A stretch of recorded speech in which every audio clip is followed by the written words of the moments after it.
नमस्कार मंडळी, आजही मकर संक्रांत. तर सर्वांना मकर संक्रांतीच्या हार्दिक शुभेच्छा. मला वाटलं आज शाळेला सुट्टी असेल, पण इकडे आल्यावर समजलं आज सर्वांची शाळा आहे. आधी ठरवलं होतं की मार्लेश्वरला जायचं. आज मार्लेश्वर आणि गिरिजाचं लग्न असतं मार्लेश्वरला मकर संक्रांती या दिवशी, म्हणून तिकडे जायचं होतं. मग नंतर ठरवलं की ताईकडे जायचं, कारण ताईकडे आज आहे हळदी कुंकू. ताईला नेसायची होती आज नऊवारी, म्हणून मी आली होती ताईकडे. ताईचं झालंय जेवण. आता ताई पुरणपोळीला सुरुवात करते. त्या अगोदर ती गोळे तयार करून घेते. गोळे तयार करून झाल्यानंतर पुरणपोळी लगेच लाटता येईल म्हणून ती सर्व गोळे तयार करून ठेवते. हा आहे ताईचा मुलगा. तो गाणी म्हणत होता. गाणी म्हणून झाल्यानंतर त्याने भांडी लावायला सुरुवात केली. म्हणजे जे भांडी घासून आणली होती तो मांडणीमध्ये लाईनीत लावतोय आणि हे त्याचं काम आवडीचं असतं. तर झाले पुरणपोळी लाटून, आता ते शेकायला ठेवले. झाले शेकून सुद्धा. हे आहे ताईकडचं आज जेवण संक्रांतीचं.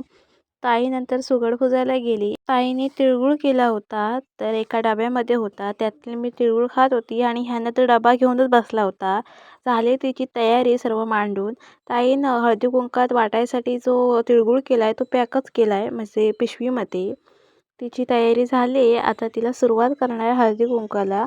इकडे फुलं ठेवलीत लाईनीमध्ये. जे वाटणार आहे वाण ते इथे ठेवलंय, म्हणजे परड्या वाटणार आहे ती. तर मस्त असं डेकोरेशन झालंय. आता ती सुरुवात करेल, पण मला वेळ नाही आहे. माझी बस आहे म्हणून मी निघते. तर ताईने पहिलं हळदी कुंकू मला दिलंय आणि माझ्या थ्रू आईला पण दिलंय. तर इकडे ती मला हळदपिंजर लावते. ची खूप घाई गडबड झाली होती, म्हणून तिला काय मी साडी नेसवेपर्यंत नाही थांबली. साडी डायरेक्टच आहे, मग ती स्वतःच घालेल.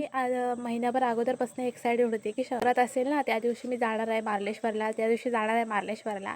आणि कोण बरोबर नाही ना म्हणून मग जायला नाही मिळालं.